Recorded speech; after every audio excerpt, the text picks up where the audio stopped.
জনগণের জন্য মাসে 1000 টাকা লক্ষ্মীর ভান্ডার, ভাতার নামে বশীকরণ করে ভোট পাওয়ার চেষ্টা, আর নিজের পরিবারের কোটি কোটি টাকার সম্পত্তি। কালীঘাটের টালির চালা মমতার লোক দেখানো নাটক। এই টালির চালার ভিতরে রয়েছে জকের ধন।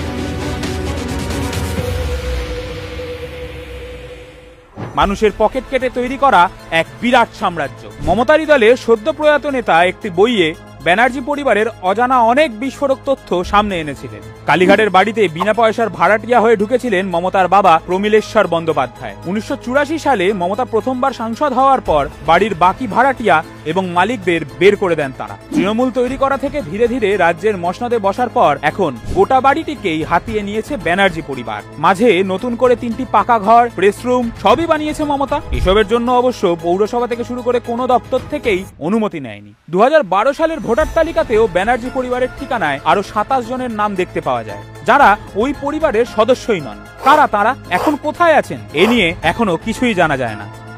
কলকাতার হরিশ চ্যাটার্জি স্ট্রিট থেকে শুরু করে হরিশ মুখার্জি রোড, কালীঘাটে 2 রাস্তা জুড়ে এখন ব্যানার্জি পরিবারের দখলদারি। কম বেশি 35টি প্লটের মালিক ব্যানার্জি পরিবার। ভাবুন, একটা দুটো নয় কিন্তু 35টি। প্রাণ ত্রিপল থেকে শুরু করে কয়লাবালি দুর্নীতি সামনে এলেই তোলামূল দাবি করে নিচু স্তরে দুর্নীতি হতে পারে, কিন্তু আমাদের পিসি নাকি একেবারে গঙ্গা জলে ধোয়া। অথচ পিসির ভাই কার্তিক ব্যানার্জি ও তার স্ত্রী কাজরি ব্যানার্জির যৌথ সম্পত্তি রয়েছে কয়লা কাণ্ডে অন্যতম অভিযুক্ত মনোজিৎ সিং এর বিরুদ্ধে। মমতার ভাতৃবধূ কাজরি মঞ্জিতের সঙ্গে হাত মিলিয়ে কিনেছিলেন 204 হরিশ মুখার্জি স্ট্রিটের একটি জমি। কলকাতার বুকে যে জমির বাজার দর প্রায় 1,19 লক্ষ টাকা, সেই জমি কাজরি পেয়েছিলেন মাত্র 24.5 লক্ষ টাকায়। 2021 সালের পৌরসভা নির্বাচনের আগে হলফনামায় কাজরি জানিয়েছিলেন তার সম্পত্তির পরিমাণ প্রায় 4 কোটি টাকা। সমাজসেবা করে কিভাবে কোটি কোটি টাকার মালিক হওয়া যায় মাননীয়া? এমন সমাজসেবা তো বাংলার প্রতিটা মানুষই করতে চাইবে। তাহলে ভাই, ভাইয়ের বউ, ভাইপো প্রত্যেকে চুরি করে, আর মমতা জানে না? হতে পারে সামান্য কাউন্সিলর থেকে শুরু করে বিধায়ক, সাংসদ,